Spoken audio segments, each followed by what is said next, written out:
Hi guys, Diane from Pixie Belle here. So today I want to show you how to do a provisional crochet cast on.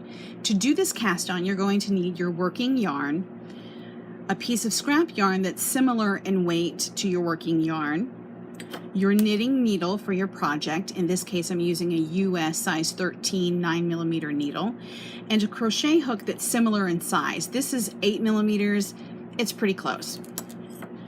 So a lot of knitters who don't crochet tend to avoid doing this particular cast on, and you really shouldn't, because it's not as hard as you probably think. You don't need to be a proficient crocheter to do this technique. You only need to know how to chain, and to chain you just make a slip knot and put it over your crochet hook, and you wrap from back to front and you pull a loop through a loop. Back to front, pull a loop. Back to front, pull the loop. And that's all you really need to know as far as crochet goes to do this particular cast on.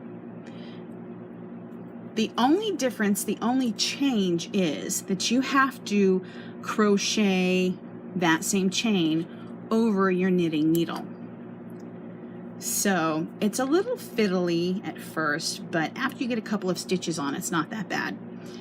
So you put your slip knot on your hook, and then you're going to take your knitting needle and you're going to set it on top of that yarn. And you're going to grab the yarn over the needle and through the loop. So now you have a loop on your hook, a loop on your needle, and your yarn is in front. So you're going to pull that yarn behind, and you're going to do that same thing again. You're going to grab that yarn, pull it through the loop, and now you have 2 stitches over here. Pull that yarn back to the back again and pull through that chain. See, and as you're doing it, this needle kind of has a place to rest now, and it's not as fiddly as it was in the beginning. And you just keep crocheting over that needle. And you can even see the chain building up here, and your loops are the back of that chain.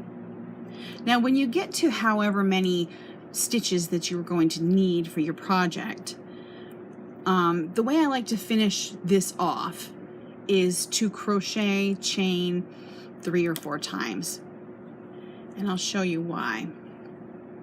So I've chained 4, just pull my yarn through to secure it.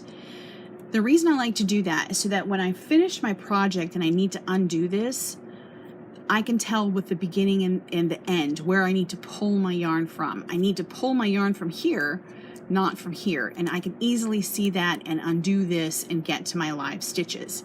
So this is the first part of your crochet cast on. You still haven't really cast on yet. You've just given yourself something to knit into. Next, you'll take your working yarn to start your project, and you will knit into these stitches. And it's as simple as that. You just knit, and that's my tail, knit and knit across your row,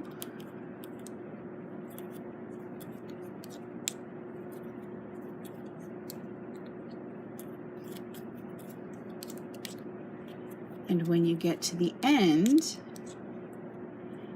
you have finished your provisional crochet cast on, and then you can just continue with your project. I hope that makes sense, and I hope that helps.